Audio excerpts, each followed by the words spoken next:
YTN 뉴스 FM 슬기로운 라디오 생활. 안녕하세요. 아나운서 최영진입니다. 오늘 출근길 큰 추위는 없었습니다. 자, 그런데 추위가 물러가면서 미세먼지와 황사가 기승이죠. 호흡기 관리 잘해주시길 바랍니다. 자, 코로나19 신규 확진자가 524명 추가됐습니다. 확연한 감소세를 보이고 있는데요. 그러나 숨은 감염과 크고 작은 집단 발병 등 아직 변수가 많습니다. 끝까지 긴장을 해야겠고요.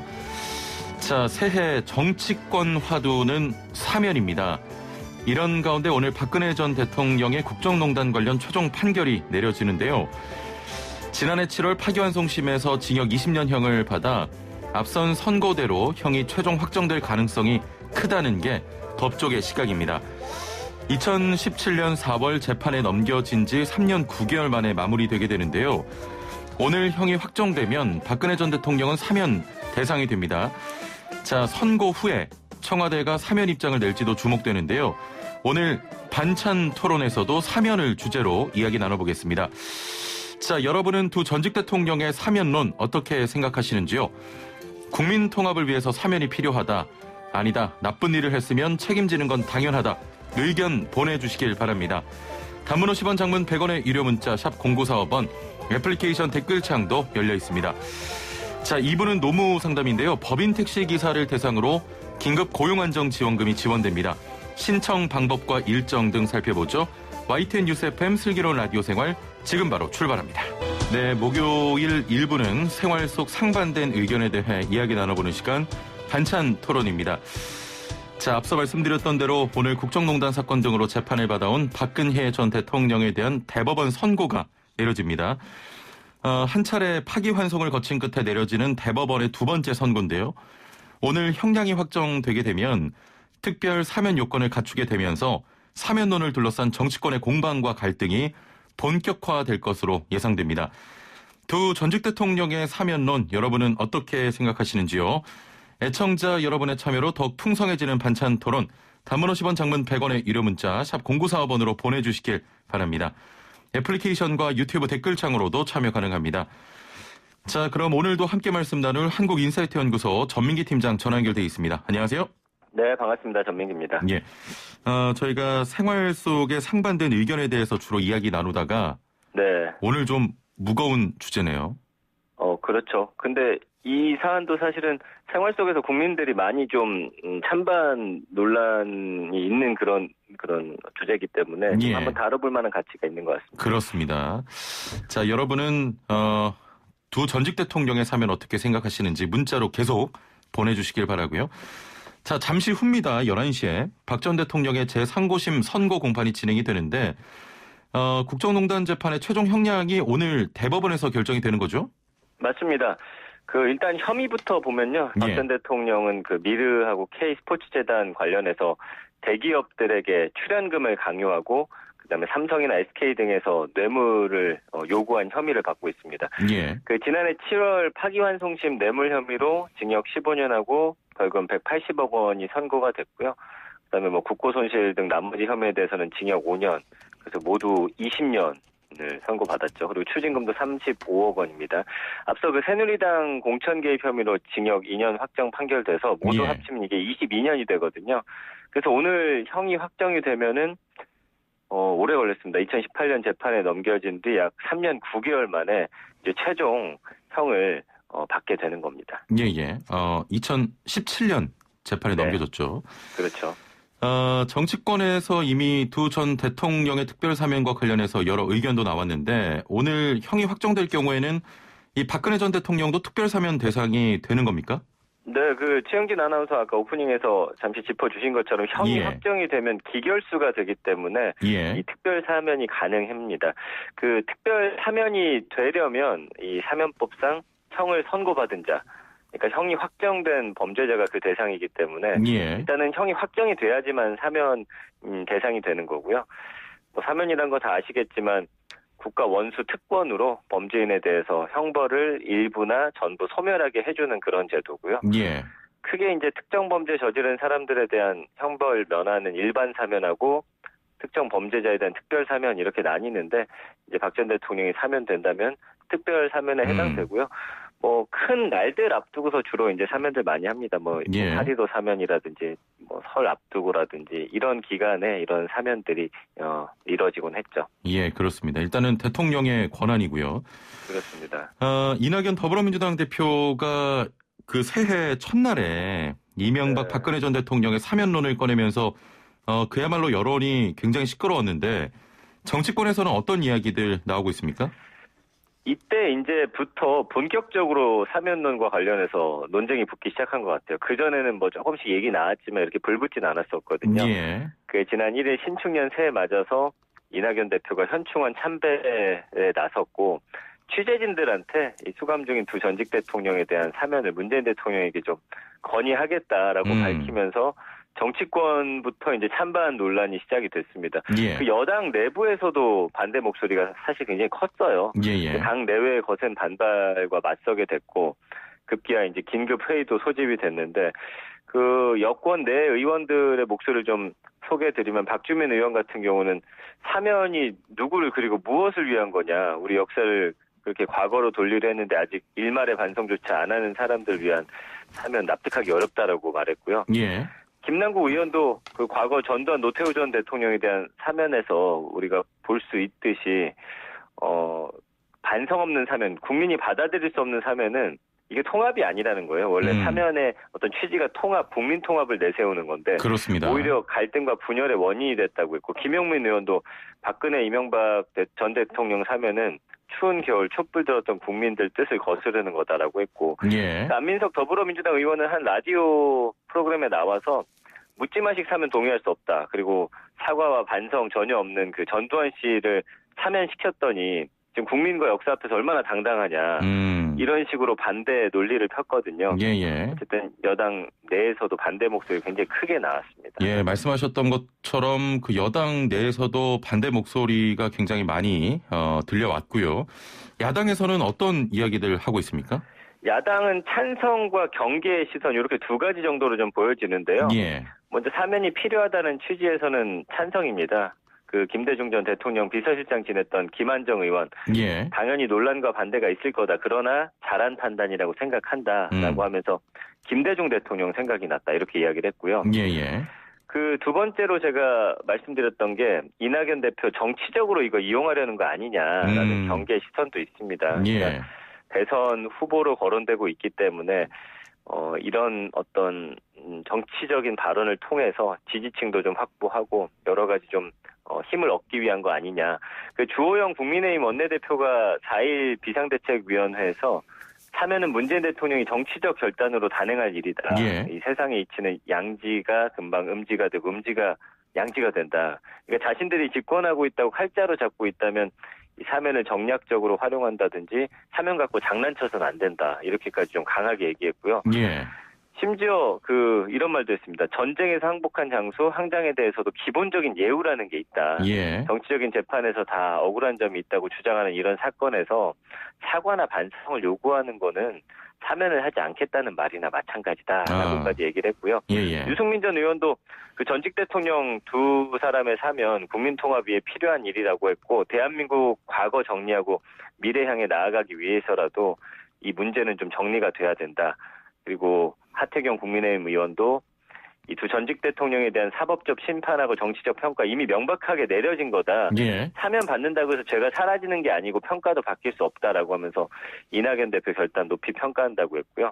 끝으로 이제 안철수 국민의당 대표는 국민적 공감대가 굉장히 중요하다. 그 전직 대통령 사면을 선거에 이용하려는 시도가 있다면 그건 용납할 수 없는 일이다. 사면은 찬성하는지만 이낙연 대표가 이거를 정치적으로 활용하려 한다면 그거는 굉장히 좀 비난받을 일, 이렇게 좀 강하게 이야기했습니다. 약간 좀 견제의 눈초리도 있습니다. 견제. 예. 지금 문자들이 좀 많이 들어오고 있는데요. 네. 9955번님께서는 법 앞에 모든 국민은 평등한데 사면 자체가 불평등입니다. 그렇게 따지면 전 범죄자를 다 사면해야죠. 반대입니다라고 하셨고요. 7556번님, 대통령은 어떠한 죄를 지어도 사면된다면 검찰의 구형은 뭐하러 하고 판사에게 판결은 또 무슨 의미가 있나요? 대통령도 죄를 지었으면 일반 국민과 똑같이 형 다 받고 나오는 게 맞는 것 같습니다. 7211번님께서는 사면 절대 반대요. 4471번님, 라면 먹다가 살에 걸렸네요. 사면 절대 안 됩니다. 0779번님, 전직 두 분 대통령을 사면해서 국민 통합이 됐다고 생각하지 않습니다. 죄가 있으면 처벌을 받는 게 당연하고 사죄와 반성 없는 상황에서 사면 논의는 부적절하다고 생각합니다.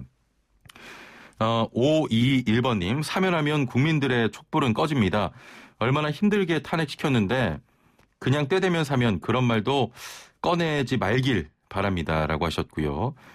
2921번님, 그동안의 경험으로 봐서 죄를 인정하고는 진정한 반성의 표명이 있어야 된다고 생각합니다. 라고 거의 뭐 대부분의 분들이 사면을 반대하고 계시네요. 반대하고 계시네요. 한 분만 그냥 반성을 좀 전제로 한 뭐 사면을 해주자라는 말씀 안 하셨지만 거의 지금 반대 의견이네요.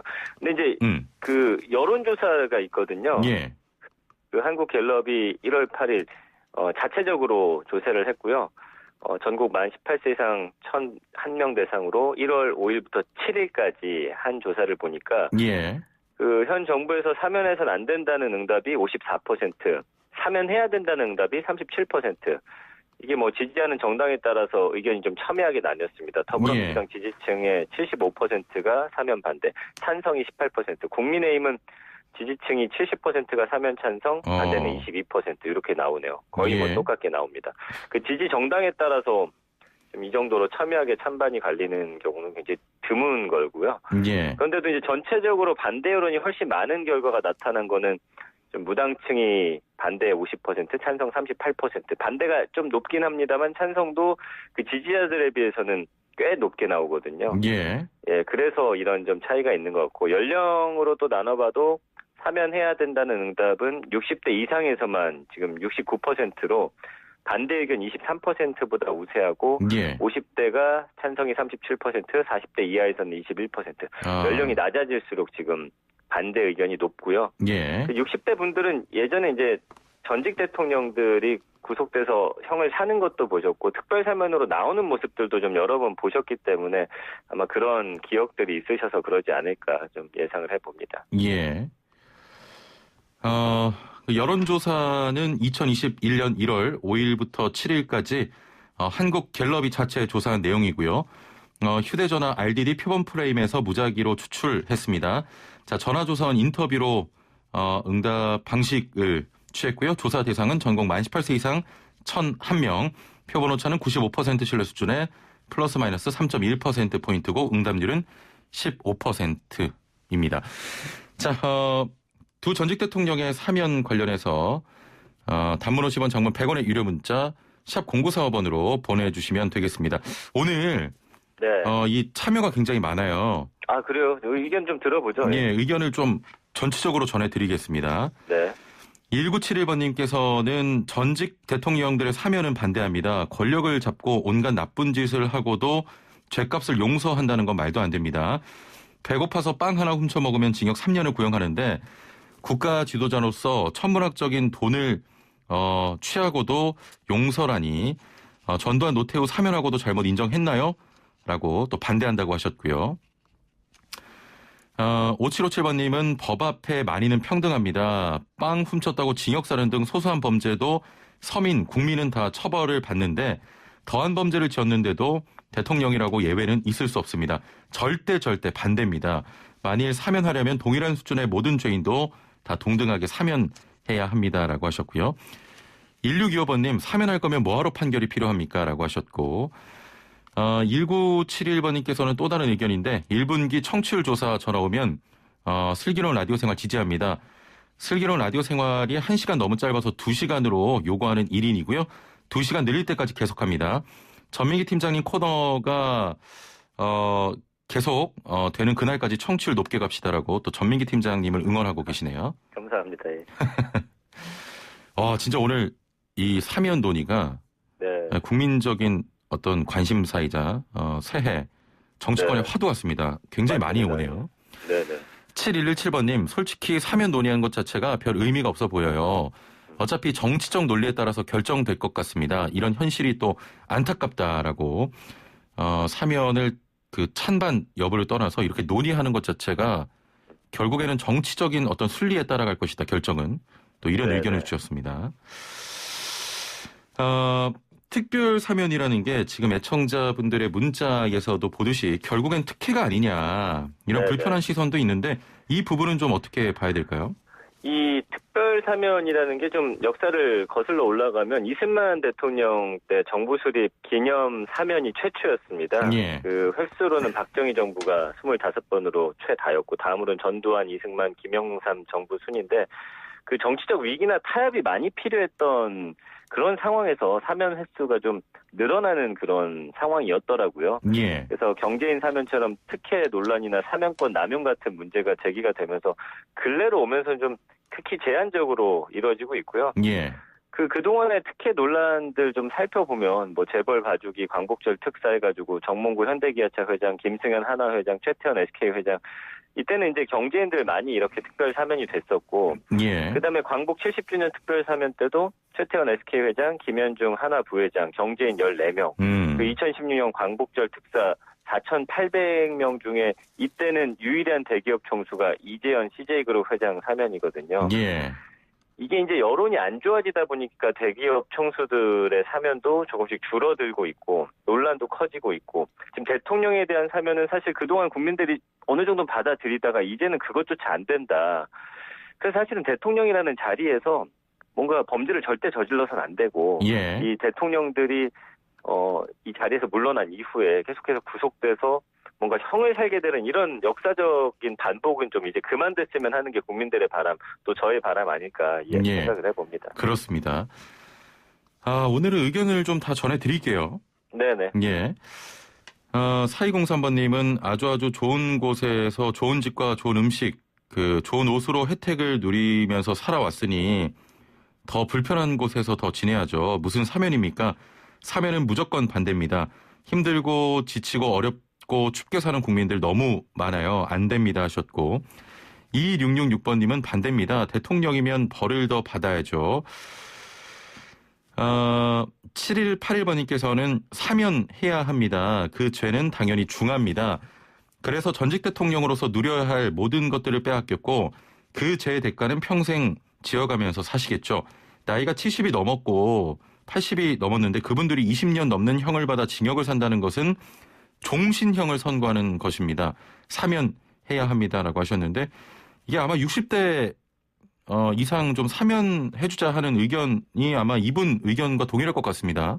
그런 것 같아요. 예. 그러니까 사실 이제 그렇게 되면은 종신형 아니냐, 이제 남은 생을 거기서 다 살아야 되는데 그래도 전직 대통령으로서의 어떤 좀 예우도 필요한 거 아니냐라는 목소리도 좀 일부 있는 것 같고요. 일단 오늘 문자 받아보니까 대부분은 강하게 반대를 하시네요. 근데 찬성하시는 분들은 좀 강하게는 주장 못하는 좀 그런 분위기가 아닌가 좀 생각이 듭니다. 예.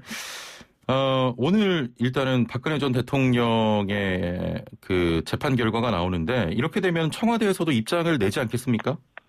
그렇겠죠. 이제 청와대에서도 입장을 정리할 것 같은데 지금 분위기로서는 사실은 국민의 여론에 맞서면서까지 사면을 해줄까라는 뭐 저의 개인적인 생각이 좀 들기는 합니다. 그래서 일단 오늘 형 확정이 어떻게 되는지 보고 추후에 또 이 사면과 관련해서는 아마 청와대도 여론을 아주 세심하게 좀 살피면서 좀 반응들 보지 않을까 싶네요. 알겠습니다. 자, 오늘 말씀은 여기까지 듣겠습니다. 감사합니다. 고맙습니다. 지금까지 한국인사이트연구소 전민기 팀장과 함께했습니다. 네, 매주 목요일은 매일 먹는 식품, 건강을 찾아주는 약품, 제대로 먹고 올바르게 사용하는 방법을 알아봅니다. 자, 올해 1월 1일부터 커피 전문점 등에서 휘핑크림 제조에 사용되던 소형 카트리지 형태의 아산화 질소의 사용이 전면 금지됐다고 하는데요. 오늘은 이 아산화 질소는 어떤 물질이고 왜 금지됐는지 알아보도록 하겠습니다. 함께 말씀 나눌 분 모셔보죠. 식약처의 박희라 연구관 전화 연결돼 있습니다. 안녕하세요. 네, 안녕하세요. 자, 그 몇 년 전에 해피 벌룬이라고 해서 한동안 좀 떠들썩했던 것이 기억이 나는데 풍선 안에 있는 그 물질이 아산화 질소였죠. 네. 우선 아산화 질소는 어떤 물질입니까? 네, 무순기체라고도 알려져 있는 이 아산화 질소는 상온에서도 비교적 안정한 무색무취의 비휘발성 기체입니다. 그래서 아산화 질소는 이제 마취 진통 효과가 있어서 의학 분야에서는 수술이나 치과 치료 시 부분 마취제로 사용되기도 하고요. 또 공업용으로는 반도체 세정제로도 사용이 되는데 이 아산화질소는 커피 전문점 등에서 휘핑크림 제조 시에 사용되는 식품 첨가물이기도 합니다. 예. 커피 전문점 등에서 사용되는 식품 첨가물 아산화질소가 올해부터 그 제조 및 판매를 금지한다고 하는데 이게 왜 그런 겁니까? 네, 앞에서 앵커님 말씀하셨지만 그 해피벌룬이라고 해서 2017년도에 아산화질소를 풍선에 넣어서 불법으로 흡입해서 사회적으로 문제가 됐던 적이 있었죠. 그렇죠. 그래서 그의 이제 환경부는 아산화질소를 환각물질로 지정을 했고요. 예. 이를 흡입하거나 흡입 목적으로 소지 판매하는 것을 금지했었는데요. 이때 주로 사용된 이 아산화질소가 식품 첨가물로 지정된 소형 카트리지 형태의 제품이었습니다. 예. 또한 식품 첨가물이다 보니까 누구나 살 수 있고 또 누구나 이제 쉽게 휴대할 수가 있어서 흡입 사고의 주범이 되어 왔는데요. 예. 따라서 이러한 형태를 근절시키기 위해서 부득이하게 소형 카트리지 형태의 그 아산화질소 사용 금지하게 되었습니다. 예. 그 불법으로 흡입하는 것을 방지하기 위해서 금지한 것인데 그렇다면 직접 흡입하게 되면 어떤 위험이 있습니까? 네, 환각 목적으로 아산화질소를 직접 흡입하게 되면은 눈, 코, 목을 자극해서 기침, 호흡곤란, 또 어지러움, 인지능력 저하, 또 신경마비 등을 유발할 수도 있고요. 예. 고용량을 흡입하게 되면 의식을 잃거나 사망까지도 이를 수 있다고 하니까 조심을 해야 합니다. 예. 다만 아산화질소를 이용해서 이제 제조된 이런 휘핑크림 등을 섭취하는 것은 아무 문제가 없으니까 걱정하지 않으셔도 됩니다. 예. 그렇다면 그동안 사용되던 그 소형 아산화질소 카트리지의 판매가 금지가 된다면 커피 전문점 등에서 필요한 휘핑크림은 어떻게 좀 제조할 수 있겠습니까? 네, 올해부터는 커피 전문점 등에서 휘핑크림을 만들기 위해서는 2.5리터 이상의 고압가스 용기에 아산화질소를 충전해서 사용하셔야 합니다. 예. 소형 카트리지 형태의 이 아산화질소는 제조, 사용 전면 금지되고요. 이전에 구입한 제품이 있다 하더라도 사용하시면 안 됩니다. 그리고 또 2.5리터 이상의 그 고압가스 용기는 고압가스 안전관리법에 따라 허가받은 고압가스 제조 또는 판매 업체로부터 구입할 수 있고요. 예. 그렇다 보니까 사실상 개인 구매가 어렵기 때문에 아산화질소의 오염 문제는 상당 부분 해결될 것으로 그렇게 생각하고 있습니다. 예. 불편함이 없다고 해도 그 커피 전문점에서 고압가스 용기 사용 시에 주의사항이 있을 것 같은데 주의사항이 있다면 어떤 게 있겠습니까? 네, 주의사항이나 유의할 점이라고 한다면 우선 커피 전문점 등에서 아산화질소 구입하실 때 앞에서 말씀드렸지만 고압가스 안전관리법에 따라 허가받은 고압가스 판매점에서 판매되는 제품을 구입하셔야 하고요. 예. 또 업체에서 제공하는 사용 방법에 따라 적정한 압력을 사용하고 또 사용 후에는 반드시 메인 밸브를 닫아서 안전사고가 발생하지 않도록 주의하시는 것이 좋습니다. 예. 특히 또 휘핑크림 제조용으로만 사용을 하셔야 되고 환각물질로 흡입하는 경우에는 화학물질관리법에 따라 3년 이하의 징역 또는 5천만 원 이하의 벌금까지도 처할 수 있으니까 참고하셔야 될 것 같습니다. 예, 그 커피 전문점에서 좀 방송을 들으신다면 일단은 허가받은 고압용기 판매점에서 판매되는 제품 구입하셔야 되고요. 만약에 이게 환각물질로서 흡입하게 되면 3년 이하의 징역 또는 5천만 원 이하의 벌금에 또 처해질 수 있으니까 꼭 참고하시길 바랍니다. 네. 자, 오늘 말씀은 여기까지 듣겠습니다. 감사합니다. 네, 감사합니다. 네, 지금까지 식약처의 박희라 연구관과 함께했습니다. 네, 지금은 라디오 청취율 조사 기간입니다. 02로 시작되는 전화 받으시고 라디오 뭐 듣고 있냐 질문 받으시면 YTN 라디오 슬기로운 라디오 생활 잘 듣고 있다고 해주시길 바랍니다. 자, 1부는 여기서 마치고요. 2부는 노무 상담 준비되어 있습니다. 57분 날씨와 교통정보 듣고 2부에서 뵙죠. 네, 슬기로운 라디오 생활 2부 생활에 도움이 되는 숫자 뉴스로 시작합니다. 먼저 첫 번째 숫자는 셀트리온 항체치료제 임상 2상 결과입니다. 셀트리온이 자체 개발한 코로나19 항체치료제 레키로나주가 임상 2상 결과를 발표했습니다. 임상 결과 이 항체치료제는 환자의 회복기간을 단축하고 중증 발생률을 낮추는 것으로 나타났다고 하죠. 셀트리온 코로나19 환자 300여 명을 대상으로 실시한 임상 2상 데이터를 보면 레키로나주는 입원 치료가 필요한 중증 환자 발생률은 54%, 50세 이상 중등증 환자에서는 68% 감소시키는 것으로 나타났습니다. 특히 항체 치료제를 쓴 뒤 회복 기간이 사흘 정도 줄어든 것으로 나타났는데요. 다만 증상이 극심한 환자보다는 경증부터 중등증 환자를 대상으로 효과가 있는 것 같군요. 네, 두 번째 숫자는 3.3입니다. 3.3 웹페이지 주소도 3.3인데요. 오늘 실검에 오르내리며 관심이 뜨겁습니다. 최근 5년간 미수령 연말정산 환급금을 조회해 이를 환급받을 수 있는 온라인 서비스인데요. 3.3 홈페이지에서 자신의 휴대폰 번호와 홈택스 아이디와 비밀번호를 입력하면 환급 예상액을 조회할 수 있고요. 서비스 가입비 수수료를 내면 환급이 가능합니다. 혹시 어디 숨은 돈 없는지 찾아보시길 바랍니다. 네, 세 번째 숫자는 소상공인 연 2% 대출 개시입니다.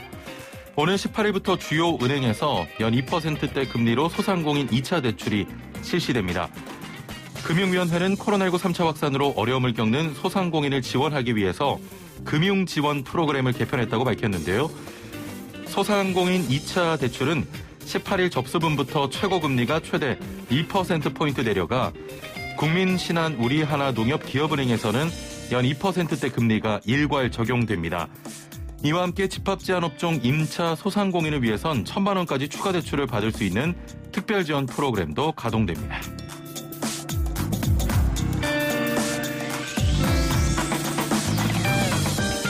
네, 마지막 숫자는 이루다 공유한 카톡 1,700건입니다.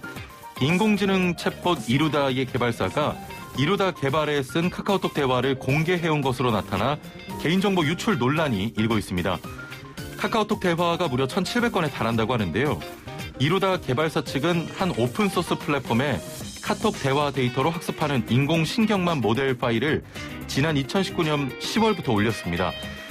공유한 카톡 데이터는 100건, 대화량은 1,700건에 달하는데 실명 20여 건을 포함해 익명화 처리되지 않은 개인정보가 일부 포함된 것으로 전해졌습니다.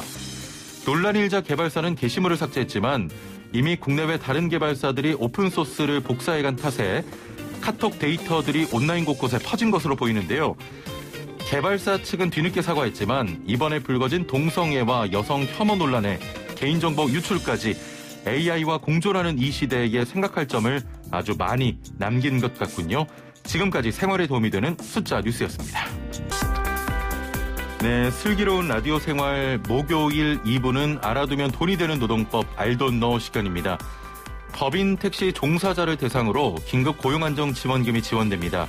신청 방법과 일정 등 자세히 살펴보도록 하고요. 올해 최저임금과 관련해서도 어떤 변화가 있는지 함께 짚어보겠습니다. 방송 들으시면서 노무에 대해 궁금한 점 있는 분들, 회사에서 돈을 못 받고 있다, 회사에서 연차를 쓰지 말라고 합니다 등등 어떠한 고민이나 궁금증 좋습니다. 단문 50원, 장문 100원의 유료 문자 샵 0945번으로 보내주시길 바라고요. YTN 라디오 유튜브와 애플리케이션 댓글창도 활짝 열려 있습니다. 자, 그럼 함께 말씀 나눌 분 모셔보죠. 소나무 노동법률사무소 김효신 노무사 전화 연결돼 있습니다. 안녕하세요. 네, 반갑습니다. 예, 잘 지내십니까? 네네, 잘 지내고 있습니다. 예. 자, 법인 택시기사들의 고용 안정을 위해서 발표했던 2차 법인 택시 근로자 지원금 사업이 공고됐습니다. 자세한 내용 전해주시죠. 네, 맞습니다. 원래는 작년 연말에 1월 6일 날 공고한다고 예정을 했었는데요. 사실상 사업 공고가 1월 8일 날 있었습니다. 그래서 뭐 크게 달라진 점은 없는데요. 기존에 알려드렸던 거하고, 첫 번째는 지급 대상은 우리 코로나19로 소득이 감소한 법인 택시 소속 기사님으로서 작년 10월 1일 이전에 입사해서 올해 1월 8일 현재 계속 근로하신 분만 되겠습니다. 예. 네, 그래서 소득 감소 요건은 사실상 신속한 집행을 위해서 1차 지원금 지급 당시에 매출 감소 요건이 확인됐다고 하면요, 별도 확인 없이 소득 감소 요건 인정해서 50만 원을 일괄해서 지급하겠다는 입장입니다. 그런데 이 지원 시기가 기존에는 1월 내로 뭐 신청을 받아서 2월 추석 전에 설 전에 지급하겠다는 입장이었는데요. 근데 지금 나온 지원 시기는 우리 자치단체 행정 절차하고 지방의회 일정에 따라서 추후 확정된다고 공고돼 있어요. 그래서 이거는 왜냐하면 역시 지급은 우리 지자체로 넘겼기 때문에 거기에서 어떤 행정 절차가 이루어져야지 지원될 것 같습니다. 중요한 거는 중복 수급이 안 된다는 건데요. 우리 소상공인 버팀목 자금이나 뭐 긴급 고용 안정 지원금하고 뭐 방문 돌봄 서비스 종사자 생계 지원금 받으셨다고 하면 요거는 별도로 지원되지 않습니다. 그렇군요. 일단은 현재 근무 중이셔야 되는 거죠? 1월 8일까지 계속 근무하신 분이면 돼요. 1월 8일까지? 네, 1월 8일 이후에 퇴사하셨다고 하더라도요. 작년 20년 10월 1일 이전에 입사해서 1월 8일까지 계속 근무만 하신 것만 확정되면 지급받으실 수 있습니다. 그렇군요. 네. 법인 택시 기사님들 따로 신청할 필요 없이 그 회사에서 자체적으로 지급이 되는 겁니까? 네, 맞습니다. 1차 때하고 똑같아요. 우리 확인해서 저 회사에서 모아서 신청을 하시면 그대로 지원을 해주겠다는 입장이 있거든요. 다른 거 달라진 거 없이 1차하고 똑같다. 그다음 대신에 금액만 50만 원으로 낮아졌다라고 알고 계시면 되겠습니다. 알겠습니다. 네. 법인 말고 개인 택시 기사님은 그 버팀목 자금에 이제 포함이 되는 겁니까? 예, 맞습니다. 우리 개인 택시 하시는 분들은 결국에는 우리 자영업자시고요. 그다음에 1인 사업자 그러니까 소상공인 버팀목 자금 신청하셔서 일반 사업장이니까 매출 감소 요건 충족하시면 100만 원 지급되겠습니다. 예. 네. 자, 다음 주제로 넘어가 보겠습니다. 2021년도에 최저임금이 인상이 됐습니다. 얼마로 인상이 됐습니까? 먼저 말씀드리면 작년보다 1.51% 인상돼서 금년 이 정부 들어서 가장 낮은 인상률이었고요. 그래서 다들 아시겠지만 올해 최저 시급은 8,720원이고요. 하루 8시간 주 5일 일하신다고 하시면 최저 월급은 182만 2,480원입니다. 이 금액들은 되게 다들 잘 알고 계실 텐데요. 중요한 게 있어요. 최저임금 인상에 따라서 우리 기존에 지원되었던 제도들이 조금 변경되는데요. 특히 일자리 안정자금 관련해서 이거는 30인 미만 사업장에서 월급여 215만 원 이하 근로자 고용하시면 작년에는 9만 원이 지급됐는데요. 지금은 요 월급여가 최저임금 인상에 따라서 215만 원에서 219만 원 이하로 인상됐습니다. 4만 원 더 인상됐고요. 그다음에 두루누리 사회보험이라고 있어요. 10인 미만 사업장에서 우리 220만 원 미만 근로자 고용하시면 고용보험과 국민연금료를 지원해드리는 제도거든요. 이게 215만 원 미만에서 220만 원 미만으로 소폭 상향됐습니다. 아, 그렇군요. 네. 그 최저임금 적용도 근로자 수에 따라 달라지지 않는 것이죠? 네, 맞습니다. 원래는 최저임금은요, 1인 이상 사업장이면 다 적용되는 거고요. 우리나라 어떤 지역, 어떤 업종에 일하시든, 이거는 적용받게 되어 있습니다. 그런데 다만 우리 가사 사용인하고 선언법 적용받는 선원에게는 적용되지 않거든요. 그래서 선원은 다들 배 타시는 분이라고 이해하시면 되고요. 대신에 가사 사용인은 우리 파출업에 종사하시는 분들 있잖아요. 그분들한테는 최저임금은 적용되지 않습니다. 그렇군요. 더 궁금하신 게 있는데요. 사실 우리가 최저임금이 조금 급격하게 대폭 인상돼 왔었잖아요. 그래서 그동안 지역별, 산업별로 최저임금 차등화해야 되는 거 아니냐 논의가 있어 왔는데 아직까지는 시행되고 있지는 않습니다. 일괄적으로 동일하게 적용이 되는 거고. 맞습니다. 당연한 질문이겠지만 모든 근로자는 최저임금 다 적용받을 수 있는 거죠? 네, 맞습니다. 근로기준법상 근로자라고 하시면요, 비정규직이든 아르바이트시든 파트타임, 그다음에 청소년 근로자, 또 외국인 근로자라고 하더라도 구분 없이 모두 적용됩니다. 근데 이것도 예외가 있어요. 사실 또 이게 신체 장애가 있으시거나 정신 장애로 인해서 근로 능력이 좀 현저히 떨어지시는 분들 같은 경우에는 노동부 장관의 적용 제외 인가를 받았다고 하면 최저임금에 적용받지 않습니다. 아, 그렇군요. 그런 분들은 좀 예외가 되는 거고요. 네, 예외로 정해놓고 있습니다. 지금 문득 드는 의문인데 최저임금 할 때 시간당 8,720원은 알겠습니다. 최저 월급이 왜 182만 2,480원이 되는 겁니까? 이거는 월 유급 인정 시간을 이해를 해주셔야 되는 거예요. 왜냐하면 우리가 항상 말씀드릴 때 노동부에서도 이제 홍보를 할 때는 항상 기준 시점은 1일 8시간 주 5일에서 주 40시간을 일하시는 분들에 대한 기준점을 삼고 있습니다. 그래서 월 유급 인정 시간은 항상 209시간이라고 하는데요. 이분들에 대해서는 이 계산식은 어떠냐면 1일 8시간 곱하기 주 5일 8 곱하기 5 플러스 만근할 경우를 가정해서 주유 8시간을 인정해서 일주일에 48시간분의 임금이 나가야 된다고 가정하고 있거든요. 그래서 일주 48시간 곱하기 4.345주 를 곱해주는 겁니다. 이거는 4.345주는 약간 공식으로 알고 계셔야 되는데요. 1년이 52주니까 이거를 12개월로 나눈 1개월의 평균 주수를 말하게 되는 겁니다. 그래서 결국에는 8,720원 곱하기 209시간 하면 예. 아까 말씀하신 182만 2,480원이 계산되게 됩니다. 예. 최저임금보다 낮은 금액을 지급받기로 한 계약은 무효가 될 텐데. 네. 그럼 최저임금 미달 여부는 어떻게 좀 판단할 수 있겠습니까? 이거를 역으로 계산하시면 돼요. 그래서 월유급 인정 시간을 계산하시면 요게 당연히 내 최저 시급이 나오게 되는데요. 예. 월급으로 지급받으시면 월급 나누기 아까 말씀드린 월유급 인정 근로 시간으로 나눠주시면 되는 거예요. 예. 만약에 뭐 일주 40시간 일하신다고 하시는 분은 그러면은 월급이 200만 원이다. 그러면 200만 원 나누기 209시간으로 해주시면 나의 시급이 산출되거든요. 예. 그러면 그 시급하고 우리 당해년도 최저 시급인 8,720원하고 비교해 주시면 되는 거예요. 예, 알겠습니다. 네, 그렇습니다. 2344번님은 최저 시급 제가 2001년에 처음으로 그 카페 알바할 때 1,900원이었어요. 이렇게 보니까 많이 오른 것 같기도 하다고. 20년 사이에 예. 굉장히 올랐네요. 1,900원. 저도 최저 시급을 1,900원 때는 처음 들어봤네요. 예. 1,900원. 예. 예. 좀 연세가 있으십니까, 이분? 예, 알겠습니다. 그렇게 그런 것 같습니다. 자, 상담으로 이어가 볼 텐데요. 네. 1686번님, 이번 코로나로 제가 근무하던 병원도 감염, 전 기혼자고 해서 근무 못한다고 했더니 사직서를 내라고 합니다. 의견을 좀 듣고 싶다고 하셨거든요. 코로나19로 인해가지고, 근무하시 못한다고 계산하신 거는 사실상 우리, 회사에서 어떤 휴직을, 개인 사정으로 인한 휴직을 받아들일 수 있냐의 문제도 달려있거든요. 예.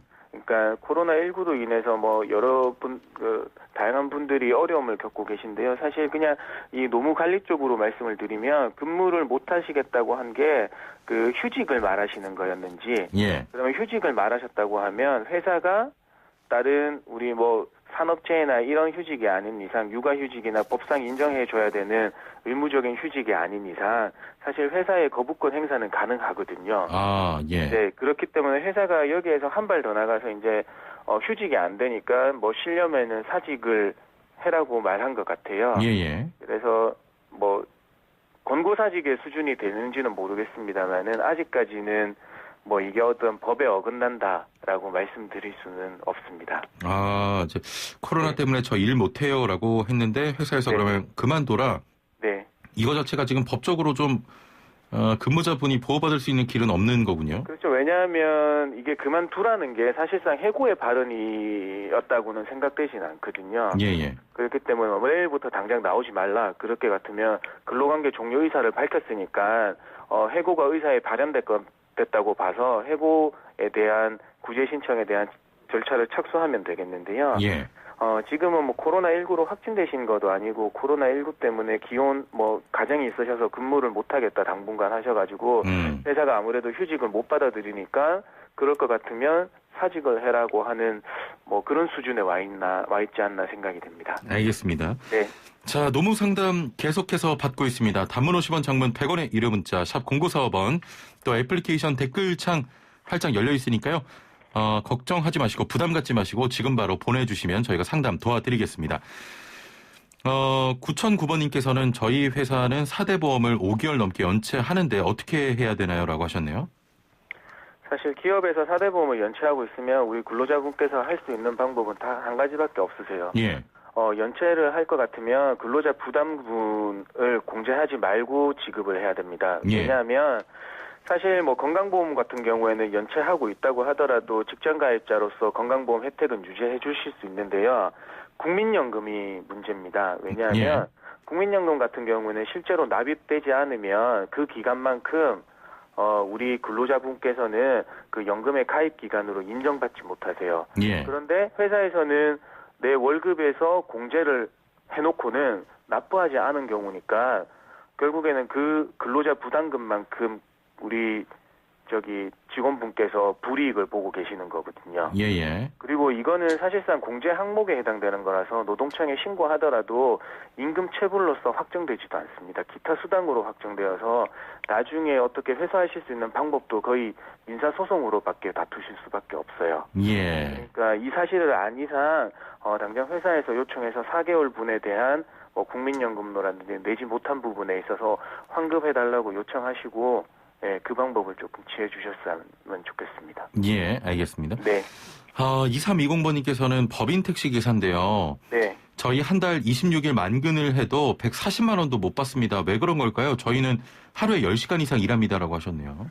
사실 요거는 우리 본인 택시 기사분의 운전 시간과 우리 택시 업계에서 노동조합과 그 택시 운송 사업자 간에 체결된 임금 협정에 따른 뭐라 그래야 될까요? 현실적인 차이가 있기 때문에 사실 이제 예. 임금 협정서에서는 소정 근로 시간을 정해 놓은 거고요. 그다음에 우리가 법인 택시 기사분들 같은 경우는 실제 계속 운행을 하고 있는 시간으로 인식을 하시니까 임금 급여 계산에 있어서 조금 차이가 있게 됩니다. 예. 네.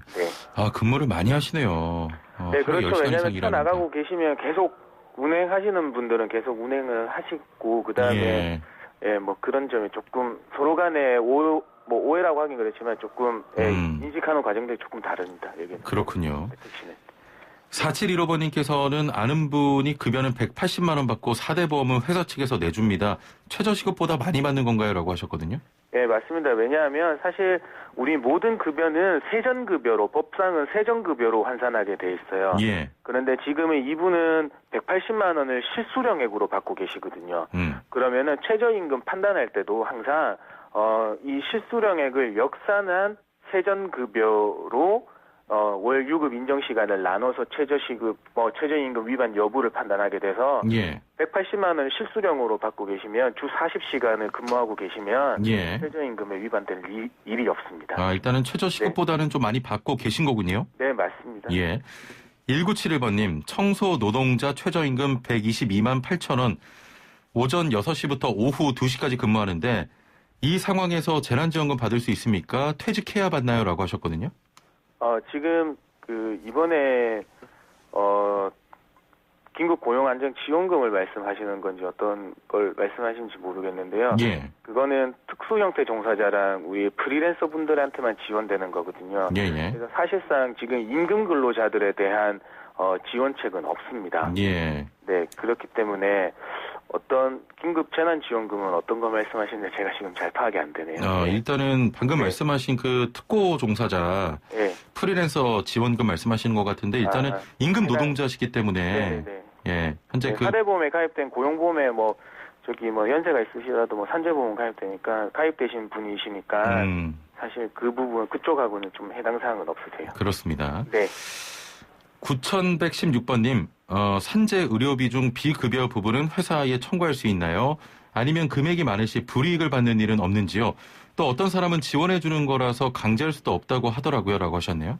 네, 맞습니다. 왜냐하면 강제할 수 없는 게 왜냐하면 산재 의료비 중 비급여 부분, 이 부분은 우리 산재니까 비급여 항목서도 우리 근로복지공단에서 지원되는 금액이 있는 거고요. 그다음에 지원되지 않는 금액들이 있습니다.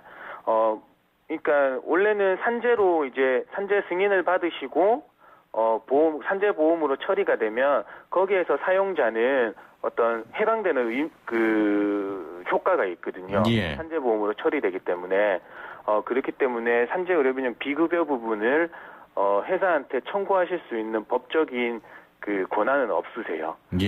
물론 회사가 청구해서 받으면 좋으시겠지만 그런 회사가 지급해야 될 의무는 없다. 이렇게 말씀드릴 수 있습니다.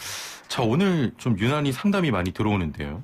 요즘에 왠지 연초에 사실상 상담이 없는데 저도 여기 사무실에 있으면 상담이 엄청 많이 들어와요. 그거는 슬기로운 라디오 생활 때문 아닙니까? 그렇지는 않아요. 그렇진 않습니다. 제가 별도로 계란 질문을 드렸습니다. 아니에요.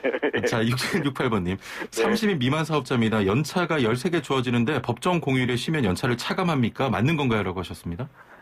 지금 사실상 30인 이상 사업장에서만 올해 법정 공휴일이 유급 휴일화 됐죠. 그래서 30인 미만 사업장이라고 하시면 올해까지는 연차 대체 합의가 적법하게 이루어졌다고 하면 법상 유효합니다. 그렇기 때문에 이 공휴일에 대한 연차 대체를 우리 각 근로자 개인마다 하는 건 아니고요. 근로자 대표와 서면 합의에 의해서 시행되는 거거든요. 그렇기 때문에 그게 연차 대체 합의가 적법하게 체결되어 있는지를 먼저 확인해 보셔야 돼요. 그게 제대로 되어 있다면 평일에 그러니까 소정 근로일에 대한 그 빨간 날에 대해서 연차 대체는 아직까지는 30일 미만에는 적법합니다. 예. 네. 2222번님, 저는 일일 12시간 주 6일 근무 중입니다. 실수령액은 250만 원인데요. 최저급여 그 위반은 아닙니까? 라고 하셨네요. 그러면은 잠시만 요건 시간이 좀 걸리는데 일일 8시 그러면 벌써 일일 12시간 하면 사실상 휴게 시간이 있으신데요. 예. 휴게 시간을 제가 뭐 1시간만 빼보겠습니다. 그러면 하루에 3시간 정도 연장을 하시는 거고요. 예. 그 다음에 나머지 주 6일을 하시니까 나머지 11시간은 온전히 그 연장 근로로 들어가는 거거든요. 예. 곱하기 1.5. 그러면은 이분의 거의 시간은 281시간 정도가 나오는데 250만 원에 제가 조금 더 상세하게 해봐야 되겠는데요. 예. 지금 계산기 두드려 보니까 최저시급에는 그 위반 안 되는 걸로 나오는데 이거는 근데 제가 정확하진 않습니다. 제가 너무 급하게 해서 그거는 한 번 더 알겠습니다. 부정확한 겁니다. 이건 제가 다음번에 그러면 한번 정확히 계산하신 값을 다음 주에 말씀해 주시면 될 것 같아요. 시간이 다 됐습니다. 제가 대답은 보류를 하겠습니다. 알겠습니다. 자, 오늘 말씀 여기까지 듣겠습니다. 감사합니다. 네, 고맙습니다. 네, 지금까지 서나무 노동법률사무소 김효신 노무사와 함께했습니다. 네, 조금 전 들어온 속보입니다. 박근혜 전 대통령의 재판 결과가 나왔는데요. 징역 20년에 추징금 180억 원이 선고됐습니다. 자, 이로써 3년 9개월 만에 사법 절차가 마무리가 됐고요. 오는 18일 파기환송심 선고가 예정된 이재용 삼성전자 부회장의 형이 확정되면 4년가량 이어진 관련 재판도 모두 종료가 됩니다. 자, 앞서 말씀드렸던 것처럼 사면 요건이 충족된 만큼 청와대의 사면 발언이 나올지도 주목이 됩니다. 자세한 내용은 이어지는 뉴스에서 전해드리겠습니다. 자이언티의 양화대교 전해드리면서 인사드리죠. 최영진이었습니다. 고맙습니다.